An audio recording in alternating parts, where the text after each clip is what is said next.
Alright, magandang gabi po sa inyong lahat mga kababayan, Batang Maynila to. It's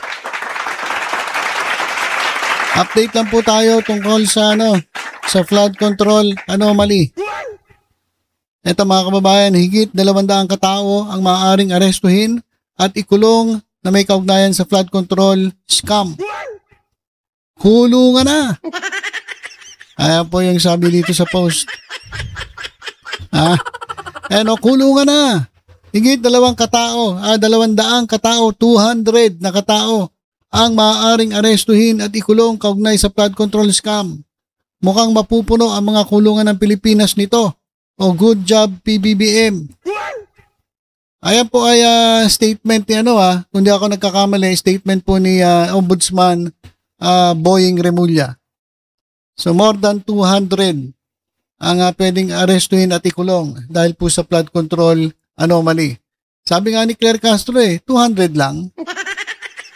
So para kay Yusek Claire Castro, parang kulang pa yung 200 kasi sa sobrang lawak ng sindikato, mga kababayan, ay kulang ang 200 na pwedeng arestuhin. Kasi di ba ang daming bakante ngayon sa sa DPWH dami pong tinanggal dahil po sa pakikipag-sabuatan. Diyan po sa sa mga illegal na mga transaksyon, mga kickback. Lahat po mga kababayan grabe, kickback. Rigged ang bidding. Tapos yung syempre mga SOP nakakatanggap sila. Tapos hindi nila masyadong binabantayan yung mga proyekto, hindi ini-inspeksyon. Pero ghost project, hindi naman ginawa pero na-bill. Ibig sabihin nakasingil yung contractor, wala namang ginagawa. Anong klase yun? Ibig sabihin talagang hindi pinabayaan Talagang hinayaan nila. Kumbaga, ayun na yung talagang balak nila, ang kumita. Grabe mga kababayan. Kaya sarap mag-apply ngayon sa DPWH, sa daming bakante. So, baka hindi na mag-apply yung iba kasi wala nang kita Kasi dati marami nag-a-apply sa Public Works kasi sinasabi nila, kung gusto mong kumita, mag-apply ka sa DPWH. Ngayon,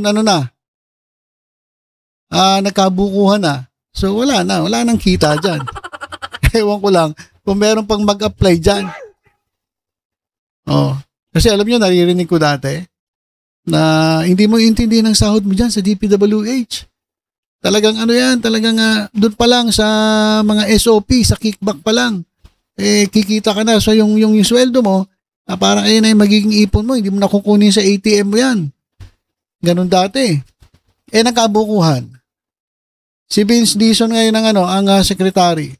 So, yung mga corrupt dyan, kasi hindi pa naman natatanggal talaga yung mga corrupt, marami pa rin corrupt dyan. Kaso, nakatali yung kamay nila. Hindi sila makaporma. So, hindi sila makakadiskarte. So, yung mga mag-a-apply dyan, ewan ko kung ganahan pa sila mag-apply. Kasi wala na yung kitaan dyan So, ang mga mag-a-apply lang dyan, yung talagang matino, yung mga straight. Pero yung mga sanay sa sa mga SOP, kickback, mga lagay-lagay dyan under the table, hindi na mag-a-apply. Kasi mahigpit na dyan sa DPWH. So, ang dami pong bakante apply po kayo, mga kababayan, apply po kayo doon. Ako, hindi na. Kahit civil engineer po ako, licensed civil engineer ako, ayoko na mag-apply dyan. Madamay pa ako dyan sa mga anomalya dyan. Nananahimik ako rito. Mas maganda, manita na lang tayo ng manita ng mga tulongis, mga magdanakaw dyan sa gobyerno. Sasama pa tayo dyan. Wag na, Kayo na lang. Kayo na lang ang dyan. Kasi meron pa rin yan. Imposibleng wala. Marami pa rin nagtatago dyan na nakatali lang yung kamay sa likod. Di lang sila makaporma. Pag medyo lumuwag-luwag dyan, tingnan nyo, balikan na naman yan. Medyo lang sila. Medyo nagpapalamig lang. So, eto pong 200 katao, mahigit, na maaaring arestuhin ay ikukulong po dyan po sa kulungan. At nakaredy na. Mga kababayan, nakaredy na po. Eto po mga kababayan, kulungan ng mga korap. Ayan Ayan po. Pinasilip ng DILG ang New Quezon City Jail Facility ngayong araw. Ha? Kung ang nagnanakaw ng konting halaga at nagsha-shoplift ng lotion ay dito kinukulong, ang nagnanakaw ng bilyon-bilyon sa aking palagay ay dapat na rin sila dito ilagay. Sabi ni Secretary John Vic Remulla sa isinagawang inspeksyon sa pasilidad. Ayan po yung kulungan ng mga korap. Ayan po yung ilalagay dyan yung 200. Kasya ba 200 dyan? O sige, siksik nyo. Mas maganda nga yun, magsiksikan sila dyan. Ay malinis naman pala yung tubig. Ininom pa ni Secretary Remulla. Ayan mga kababayan. Di ba? Maganda naman eh. Pumunta ka Bilibid, tingnan mo kung may ganyan. Sa Bilibid walang ganyan kaganda. Parang parang motel eh. Parang yung dun sa tagto 200 na 3 hours na motel. Itsura. Pero malinis naman eh. Tingnan nyo. So dapat lang dito ikulong yung mga korap. Mahigit 200 daw Ang kulang pa nga yun eh. Sa tingin ko dapat mas marami pa. Ayan po mga kababayan Meron pa sariling may sarili pang water station ba? Unlimited yung tubig. Buti pa dyan. Doon sa nasasakupan ni Congressman Meow Meow sa Dasmariñas. Lagi walang tubig. Buti pa dito sa Quezon City Jail. Only ang tubig. May sariling water station. Lakas ng tubig. Babasa pa sino ba yon? Si Warden. Diyan po makukulong ang mga korap na may kinalaman po sa flood control scam. Ayan. Maayos naman eh. Malinis pa tubig Kaya lang pinutol yung video baka idinurado ni ni sekretary yung ininom niya. So ayan mga kababayan, nakahanda na yung kulungan para sa mga korap. At ito, meron tayong update. Ito pong Tindig Pilipinas. Tindig Pilipinas ba to? Ay meron pong sinampang kaso sa ombudsman. Eto mga kababayan, Tindig Pilipinas organizers ng Trillion Peso March ay nag-file po ng letter with the Ombudsman urging a thorough investigation into Vice President Sara Duterte's confidential and intelligence funds. So sumulat lang sila. Hindi pala sila nagsampa ng kaso. Sumulat sila at humihingi ng matinding investigasyon, thorough. Yung mabusising investigasyon dito sa confidential fund at intelligence fund ni Sara Duterte. So yan po yung organizers ng Trillion Peso March. Ito po Tindig Pilipinas. At nako, bukas pala mga kababayan, ito yung mga nakikita ko sa Facebook na merong isang senador na masasampahan ng plunder case. Kilala niyo na ba kung sino yung sasampahan bukas ng plunder case? Yan po sa ombudsman. Ito, papakita ko sa inyo. Today, Tindig Pilipinas filed a request with the ombudsman to investigate Sara Duterte's use of confidential funds. At bukas nga, plunder complaint will be filed against Bongo. Final answer. Sure na yan. 1-2 punch combo. Sara Duterte, sumulat na itong Tindig Pilipinas na imbestigahan nyo naman, sir. Ombudsman Remulla, sir, baka pwede naman imbestigahan nyo naman maigi. Talagang i-scrutinize itong paggamit ng confidential funds ni Sara Duterte. Tapos ito naman bukas sasampahan na ng kaso ng plunder case, plunder complaint will be filed against Senator Bongo. Final answer na yan. Sure na yan. Ayan po mga kababayan yung nangyari kanina at mangyayari bukas. So talaga naman pong iniisa-isa na itong mga kaalyado ni dating Pangulong Rodrigo Duterte.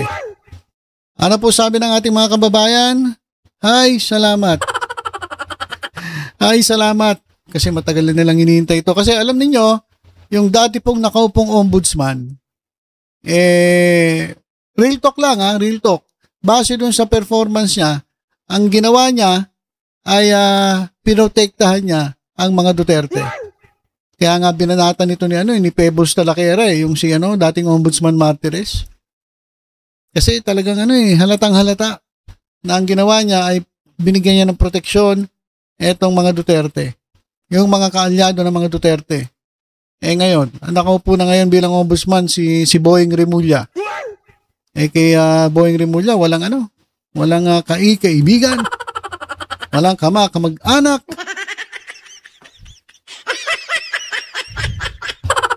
Sure ka ba? Sure ka ba, BMT? Sure ka ba? Saka parang hindi ata si Boying Remulla nagsabi nun. Alam ko, natatandaan ko, si Erap nagsabi nun, walang kaibigan, walang kamag-anak. Wala namang sinabing ganyan si Boying Remulla. Kasi, yung nabasa ko nung nakaraan marami po nagagalit kay Boying Remulla. Kasi yung anak niya, di ba, dati nahuli. Ngayon, nakalaya na. So, marami pa rin basher itong si Boying Remulla. Pero sabi niya, doon lang tayo sa totoo. At kung talaga nagkasala, dadaan naman yan sa due process. Hindi yung basta-basta na lang tayo magdidesisyon. Hindi. Pag-aaralan natin, mabuti yan. Sabi ni Boying Remulla, iba naman, di naniniwala. Pero mas marami po ang naniniwala. Lalong-lalo na itong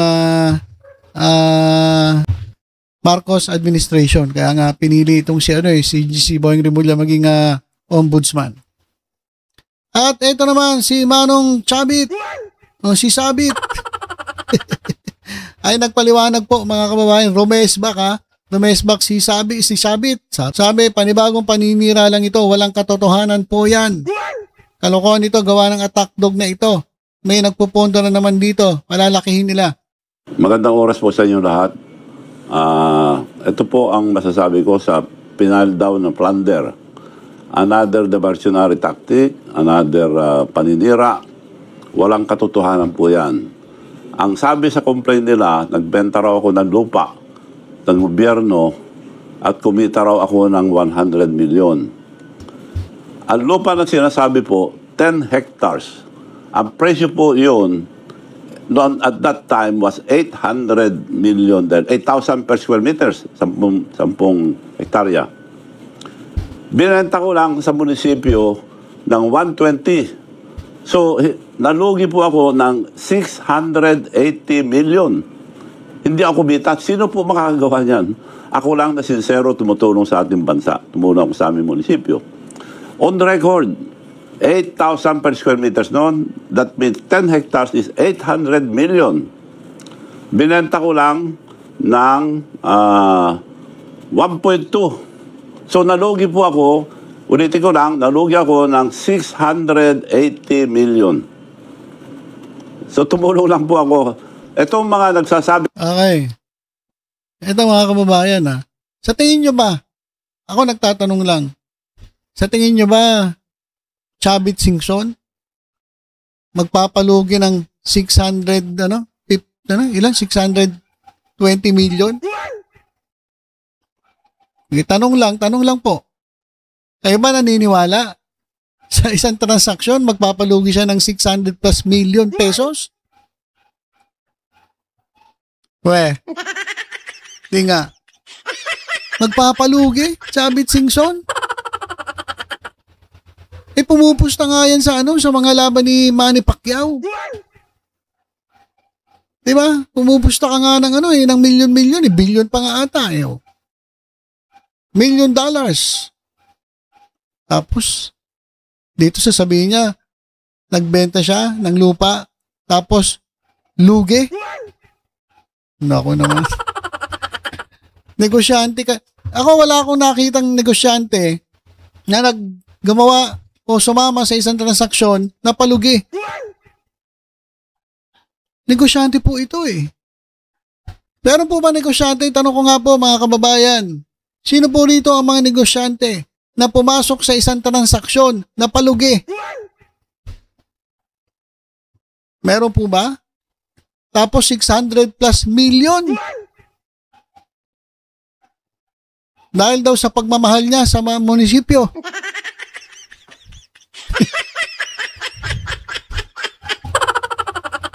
Para namang, ewan ko kung totoo sinasabi niya. Ako nagtatanong lang naman ako, nagtataka kasi ko. Kasi alam ko wala namang ganong klaseng mga mga businessman eh. Diba? Magpapalugi ka, papasok ka sa isang transaksyon, nalugi ka 600 million. Wow. Para namang kasi yung ang nag-donate kay kay Jesus Escudero 30 million eh. Oh. Nag-donate ka ng 30 million eh.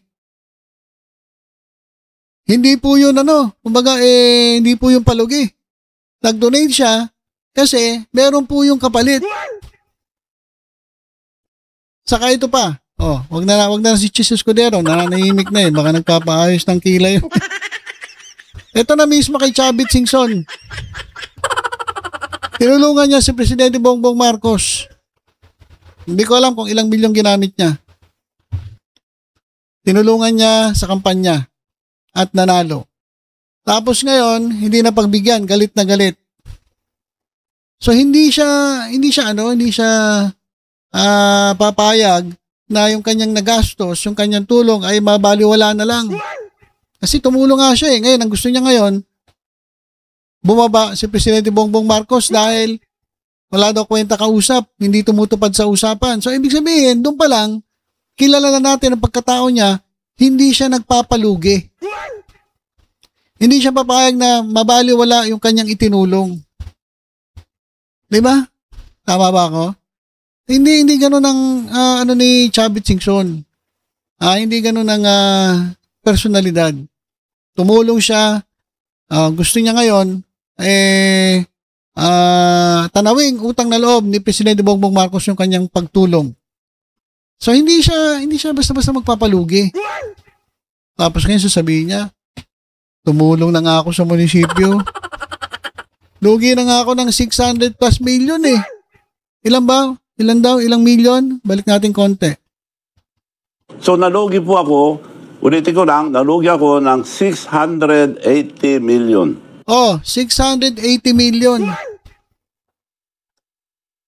Papalugi ka, 680 million. Businessman ka? Para namang wala akong nakikilalang nakikita o nabalitaan na nagpalugi. O kayong nalugi, hindi naman sinasadya eh, pero yung magpapalugi ka, businessman ka, 680 million, para namang imposible. Diba? Kaya, maniniwala kayo dito kay Sabit. So tumulong lang po ako. Itong mga nagsasabing ito, dati ng extortionist. Si Atty. Tilly Cordero, pinsambo yung tinalo ko na mayor sa Narbacan. Ever since, yan na nagbabati ko sa akin. Pero, humihingi ng pera palagi sa akin. Iba-iba ang inutusan ko magbigay para huminto lang, magpapahingi, binibigyan ko. Marami po. Ang huli ay punta sa bahay. Etong Atty. Tilly Cordero na nagpahin ng plunder. At gusto ko na mag-retire, sabi niya, pwede bang bilhin yung hotel and resort, sabi niya. Well, naawa naman ako, sige na, para mapagbigyan ko na, nagpunta kami. Nasaan yung resort hotel niyo? Ako, eto. Pinakita ko, maliit na bahay, 2 kwarto na maliliit. Pagpasok mo, kama na. Anong hotel yun? Panluloko po, 20 million. So, hindi ko po kinuha. Nagalit na naman. So, eto ngayon, nag-file ng plunder. Walang katotohanan yan dahil kumita pa ang gobyerno dyan. Ang presyo ngayon dyan, 20,000 na per square meters.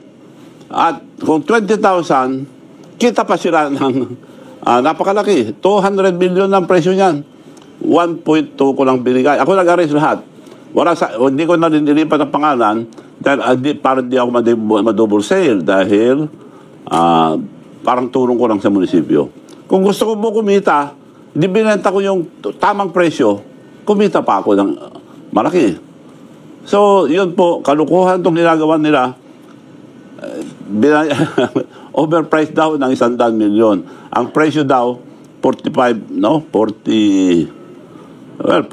million.